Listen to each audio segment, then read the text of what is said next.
This is the 20 Minutes of Influence podcast with your host, Greg Jameson.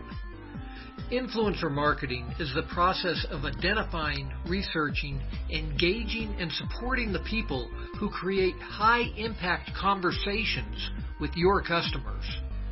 On each episode, I talk with industry leaders, business rock stars, and internet celebrities who contribute their knowledge about influencing others and growing your influence. Welcome to the 20 Minutes of Influence podcast. I'm your host, Greg Jameson, and I have a special guest today coming to us from Singapore. Her name is Genecia Alluora, and Genecia helps women basically get online with their digital marketing. And I'm going to let Genecia say a little bit more about herself, and we'll get rolling here with some great content for you today. Well, thanks for having me on your show. Well, hi, I'm Genecia Alluora, founder of Soul Rich Women. What we do is we help women to go from offline to online to build their digital marketing, social media campaigns so that they can get more customers, get more credibility, get recognition, and then make a positive impact in the world. We are a network in Southeast Asia connecting 200,000 female entrepreneurs across the region. And I was also former Miss Singapore. That definitely helped me a lot in my business and my life. Previously, I was doing a cafe retail chain. I built a cafe retail chain in Singapore, Malaysia, and Indonesia. And then about recently, we exited to a public listed company. Awesome. Well, I can see why you were Miss Singapore.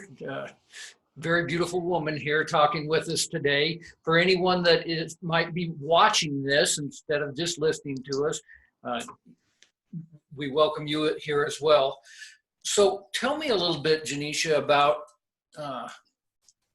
how you started your whole network. I mean, 200,000 is a nice number to be helping that many people. I started this in 2015, but back then I was moonlighting when I was doing my cafe retail chain, because that time I was doing, like retail is long hours, and I was also based in Indonesia. I was not based in Singapore because we sold franchises across Southeast Asia as well. So I was in charge of the Indonesia segment, and because of that, during that time I wasn't able to travel back to Singapore to do anything. Basically, I was pretty much there working with the franchisee. So what happened during that time was I had internet, I had a webcam, I had my computer. I asked myself, so how can I reach out to more people during my free time when I'm here in Indonesia, reaching out to people across and outside of Indonesia? And that struck my mind. So I started to do webinars. I started doing webinars every single week. Every Wednesday, I was doing webinars, and I was doing Periscope back then, and then I went on to do Facebook Live. So that kind of like started the entire ball rolling. It was like a community that started from zero at first. I had nobody watching my webinars, nobody watching my Facebook Live, and nobody watching my Periscopes, right? So you have to start somewhere. So along the way, as I grow, as the platform grew, we started to attract more and more women to come onto the platform, and therefore growing the community. I really believe in empowered women, empower others. As you stay authentic, you are real in the things that you do, and you keep showing up consistently every day in this very noisy, crowded world, that is when people are going to start noticing you. And because of this progress, I also leveraged on funnels, or what we call online marketing, to kind of like funnel in leads, and of course to continue to nurture them and communicate with them. And that's how we grew to 200,000 over a period of 4 years. That's awesome. Now, one of the questions though that I think that a lot of people are going to say is, okay, so you started with nothing and now you've got a big number, but exactly what steps did you take to get there? It sounds like you had webinars and nobody was listening. How did you get somebody to listen and start consuming your content? Yep. So the first step is, of course, you leverage on the current traffic that is available on social media platforms like Facebook and Instagram. So these were the two places that I was pretty much active in. And I started to post kind of like preempt people that I was going on live with a webinar. Please click on this link. I'm going to share with you the 4 strategies to reach out to more people, the 3 ways to build a cafe retail chain, that kind of stuff. So get out there and start tweaking my message and reaching out to the women out there. And that was the thing that I did to leverage the traffic from social media onto the webinars and periscopes and stuff like that. So that's how I got started. But the most importantly, it was through consistency, because if you're not consistent, today you show up, tomorrow you disappear, next week maybe you decide to go on a holiday and not show up. It kind of doesn't build the credibility and trust, especially when there's so many people calling themselves the platform or the experts. You need to be able to build that relationship with them, allowing and giving them permission to join you on the journey. So it's all about building that know, like, and trust score online. And, you know, I think that is so important what you just said about being consistent, because I know that there has been different platforms that I have experimented with in the past, and it's like you dabble a little bit here and a little bit there, and nobody ever follows you. If you pick something, whatever that platform might be, you know, it might be YouTube, it might be getting on podcasts, it might be doing a blog, it might be doing webinars, whatever. But like you said, if you have to be consistent, and by consistent, you can choose the time frame. You know, it could be once a day, it could be 2 or 3 times a week, it could be once a week, but you have to constantly be putting stuff out there. And if you don't, or as soon as you quit, the world stops caring. Yeah, you have to be interested, then be interesting. I show up every single day, in fact, on Facebook, subsequently when Facebook launched Facebook Live. And being the founder of the platform, I have to be the leader and the face of the platform at first, right? And then the women will be asking, the people will be asking, so why must I join you? Why must I be a part of your network, right? So the next step of after you have consistency in the things that you're doing, your strategy, then you must give value like crazy. Because if you are going on live sharing and babbling nonsense, then well, depends on your brand and your credibility. I mean, what kind of reputation do you want to build online, right? Do you want to be known as the online marketing guru? Do you want to be seen as an expert in your trade, or become trusted and respected in your trade? If that's what you want, then make sure that you share something really valuable. In our Chinese culture, there is this thing that we say, like, for example, I believe you should have heard of Bruce Lee. So they would talk about Chinese Kung Fu. We say that someone who is called a master in the olden times, they will teach, if let's say they have 18 stroke martial arts, they will keep 1 stroke for themselves as the master and only teach 17 strokes.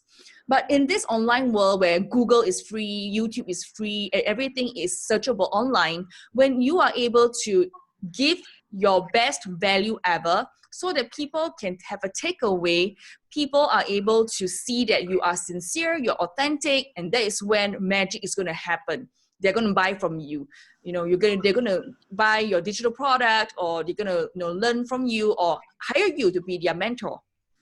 Yeah. So it's awesome that you're giving away all this great content, and in your case, you're actually doing it to a very specific niche, which is the women in Southeast Asia. So I think that is also really important, is that you have a niche. But at some point, you want to go from just giving away content to, hey, it'd be kind of nice to actually get a paycheck. How do you make that transition, or how do you define, what I'm going to give away versus what I'm going to charge for? Yes. So this is a very good question. A lot of people don't know how to monetize online content. A lot of times they're just giving and giving and giving and not knowing how to build a funnel and eventually promoting their product or service. So usually when we share online, for example, four ways to build your online presence so they can get more customers or become a celebrity in your niche. Then we share some techniques on social media. Okay, we share some specifics, but it will not be related to your trade. Sometimes you don't even know exactly how to do it yet. You need to start somewhere. So the course or program that you want to promote can be structured in a manner that can take the user or buyer or student from step 1 to step 10 or step 1 to step 7, right? In a very easy and convenient way. So the whole transition of using this whole monetization process is using this technique called funnels, Funnels, which is a very big word for many people. But imagine this, you have a lot of customers and potential hanging on top of the funnel where the mouth is huge, but turn to cash right at the bottom where the hole is the smallest. During this whole process, when you are promoting and sharing your content online, you need to be structuring your pitch and of course the way you connect with your audience to bring the eventual conversion to help them to see the value of joining your program. Let's say if you're selling a digital product or an ebook or a course, for example. So this is one of the ways to do it. Another way to do it is to make sure that you're speaking to the target audience that you are meant to speak to. Many times I see people doing content, they are not specific, they are just selling to everybody. Now remember this, sell to everybody, sell to nobody. Speak to one, speak to many. When you master that, any content that you sell or promote online, whether it's free and free. So, but when you speak to the right people, when they feel the pain point, when you touch their hearts because you're truly concerned about them and you have a solution for them to solve their problem, I'm sure definitely they will buy from you. Yeah, I think that's true. Now, the other thing here that you're talking about with this funnel is that you've got a whole bunch of people that are at the top of the funnel. When you get down to the bottom part of the funnel, what do you think the ratio is of how many people you actually have to be reaching to get one customer? And I know that's going to be different for every industry and every business, but what average I see, if you want 10 customers, you need to reach out to 100. If you want 20, you got to reach out to 200, not 300. I mean, usually it's about 1% to 10%, depending on how good your copywriting, your messaging, and whether you are attracting the correct customers or not, or potential leads or not.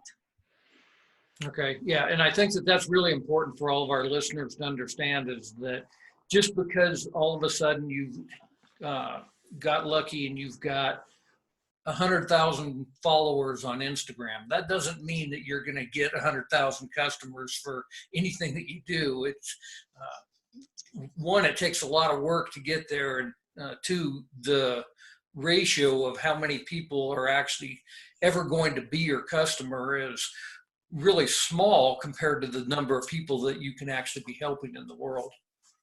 That's why funnel is so important, because in this process, you can build relationship with them. You can eventually upgrade them to upsell them in the funnel. If not, if they do not buy, they can downsell them. And then even if they don't purchase immediately, are you able to continue to build a relationship with them, take them through a customer journey or potential customer journey, nurture them, and then eventually try to come again. So this is what we call the re-engagement process in our funnels as well. We re-engage those who don't take action, and then we continue to nurture them over time. Awesome. We need to take a quick break here. And on the other side of the break, I want to talk to Genecia a little bit more about or maybe start the process here of talking about having a personal brand and why that's so important. Many times I know our customers have a business out there, and rather than just being ABC company, they need to be out there creating a personal brand as well as their business. So let's pick up with that on the other side of the break.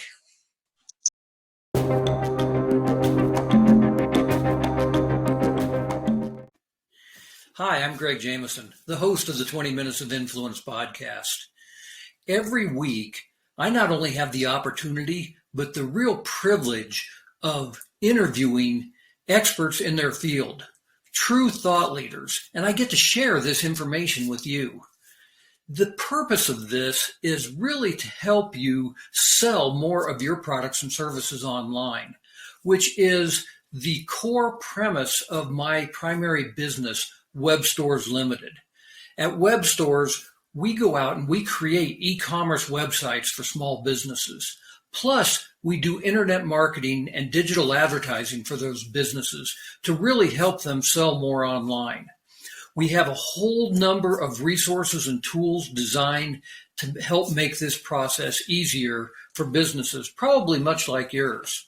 I've been the author of several #1 best-selling books, including Amazon's Dirty Little Secrets and The Influencer Effect, plus a whole series of online courses if you want to learn how to do this stuff yourself. The best way to remain in contact with me, besides subscribing to this podcast, of course, is to simply go to gregjameson.com/free gift, where I have a special offer for you simply because you are a valued listener to this podcast. Thanks again, and now let's get back to today's episode.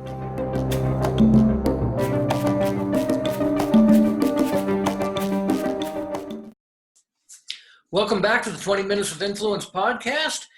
I'm Greg Jameson, and with me today is Genecia Alluora, coming to us from Singapore. Right before the break, we were talking about the idea of having to have a personal brand, even if you are really out there promoting your company. You may be, let's say you have some herbal teas that you are promoting, and that's really what you're selling is herbal teas. But tell us a little bit, Genecia, if you would, about why you need to create a personal brand and how you would go about doing that. I think personal brand has got different areas, whether you are looking at building so-called your own brand or you building a company's brand. So personal brand naturally gravitates to colors of the clothes that you wear, or how do you interact, or how do you network, right? So that was the old time, because back then I was also an image consultant since 2006. After winning Miss Singapore, I became an image consultant. And naturally, personal branding is all about how do you do a handshake, how do you make eye contact. But in this online world, what is personal branding? So this is a topic that I'm always very interested in, is that there are a few things that you want to look into. First thing, how are you projecting yourself online? Through, of course, your photos, through your videos, through the quotes that you write or you share. Okay, so the first thing is always to look at what do you share on your social media? What kind of impression do you want to give other people? Let me give you a very practical example. Imagine right now you are looking at Facebook. There are a few places that people, when they first look at the Facebook profile of yours, immediately in 6 to 7 seconds, they will form an impression of you. The cover photo, the profile, the featured images, the bio, the about, and the last 10 posts that you write or post on your social media. What are you posting? Cat photos, food photos, dog photos, animal pictures, and all sorts of stuff that is not relevant to your trade. And with that, people will not recognize you as the expert in your niche. So then next step will be, ask yourself, what is the goal and objective of you building this personal brand? Do you want to be seen as an expert, as a life coach, an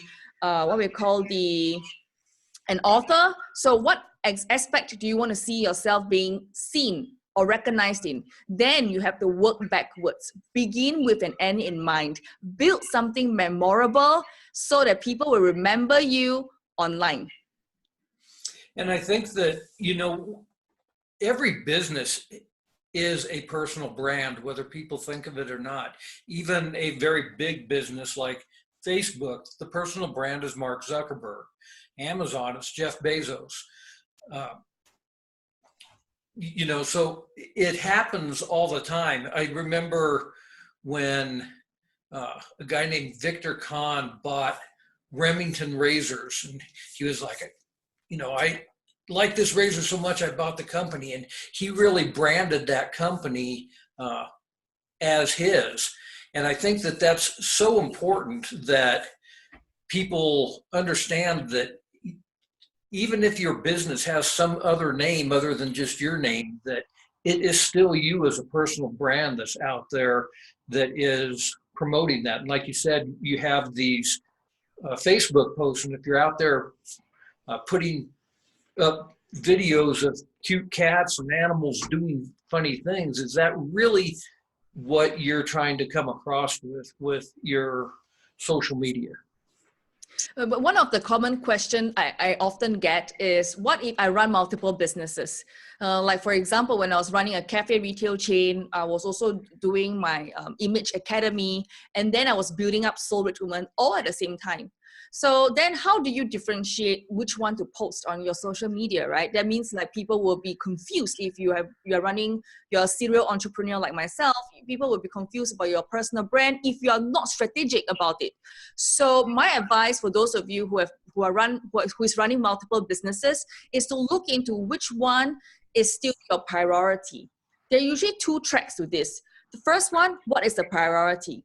Second one, do you have identity in that business or not? Like for my cafe retail chain, I don't put my brand into the business.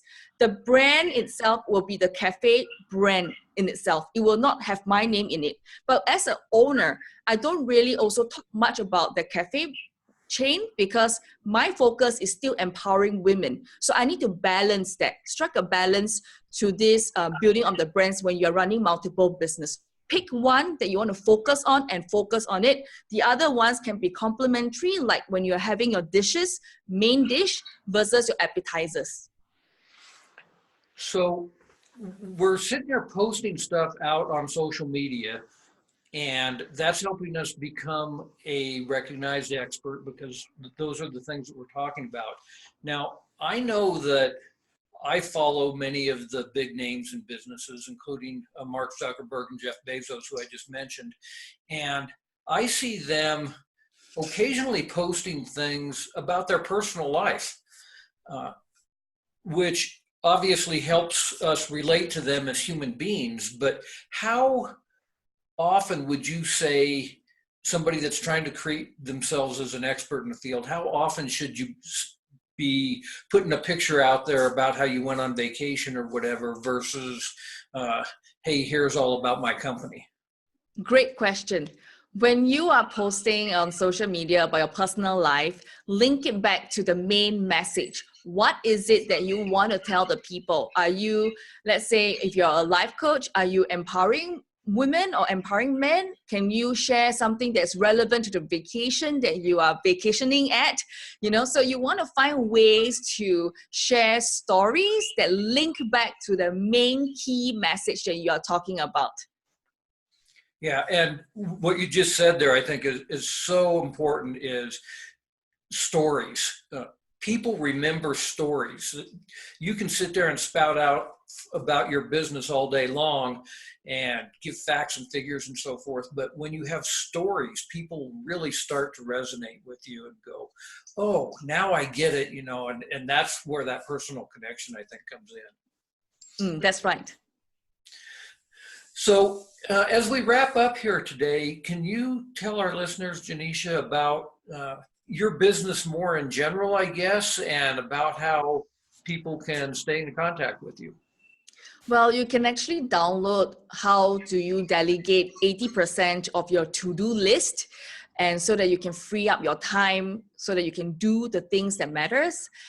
This is a free workbook that we're giving away. You can go to b.soulrichwoman.com. Go to be.soulrichwoman.com. b.sorichwoman.com. Go there and click on the link and download the workbook. I'm sure that's for you. Okay, and it sounds like delegating 80% of your to-do list, that men could enjoy that as well as women. So I'm going to recommend that everybody actually take advantage of what Genecia has to offer there. I'm going to go there and download it, see what you have. So that's awesome. Yeah, please. And I'll make sure that link is in the show notes as well. Any final words of advice that you'd have for our listeners today? Whatever the case is, if you're thinking about taking action on your social media or online to be more visible, to get more customers, to build your credibility while making a positive impact in the world, step out of your comfort zone, show up every single day, let go of your victim mindset, and just keep going. Awesome advice. I have really appreciated our interview here today. It's been a lot of fun. And just want to say thanks. Go get some sleep now. You're on the other side of the world. Yeah, cool. Thanks. You're welcome. Thanks for listening to today's episode of 20 Minutes of Influence. If you enjoyed today's podcast, please leave a review on iTunes or wherever you listen to your podcasts. And if you are interested in booking myself as a speaker at one of your events or are interested in any of my coaching programs, please visit gregjameson.com.